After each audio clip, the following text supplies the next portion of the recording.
Should we have some business news on the programme? Why not? We're going to head back to Italy to see what we can expect from this new far-right coalition headed by Giorgia Meloni. And Charles Pellegrin, our business editor, has more for us. Charles. That's right, Stuart. Far-right or not, Meloni has to deal with the energy crisis that's been affecting the whole continent, especially because of Italy's high dependence on Russian gas. That's led to a rise in energy prices and, all in all, a rise in consumer prices as well, reaching 8.4% annual inflation in August. And this has been weighing heavily on Italian households and on Italian debt, as bond yields have risen over the 4% mark. And debt will be one of the main issues Meloni's government will have to contend with, as it stands at a whopping 150% of GDP.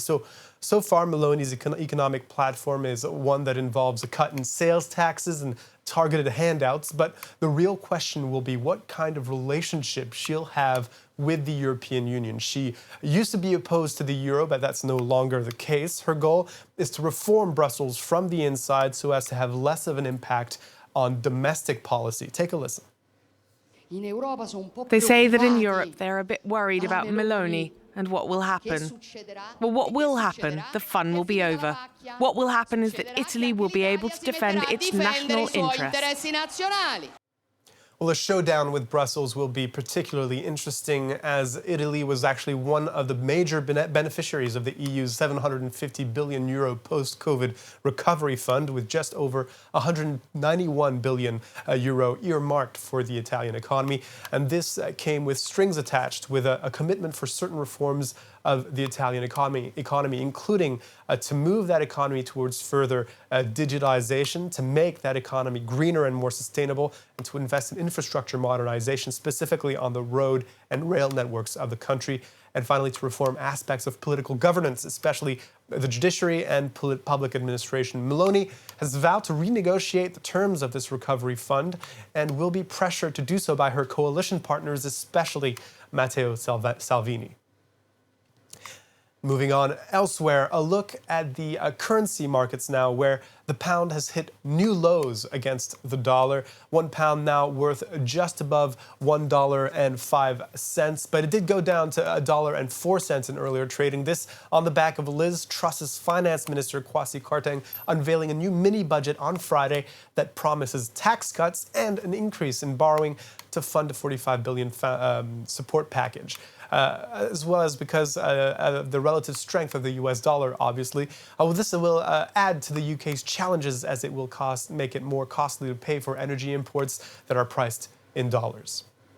And let's take a look at how Asian markets are faring this hour ahead of the open in Europe. The negative sentiment brought on by the war in Ukraine and its impact on inflation very much on show this Monday. As you can see, the Nikkei in Tokyo down by over 2.5%, and the Kospi in Seoul down over 3% as well.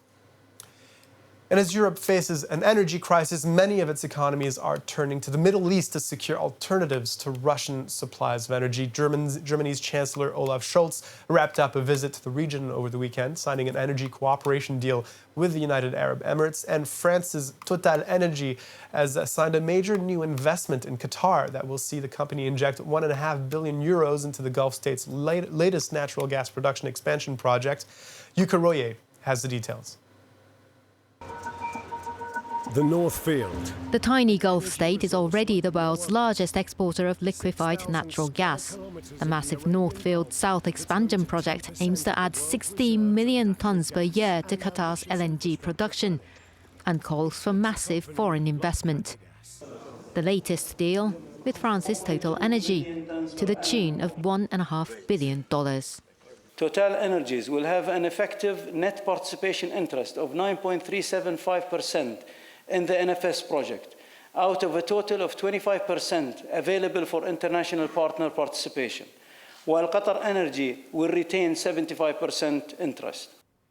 The new investment comes on top of a $2 billion deal reached in June for Total to take part in the North Field East project.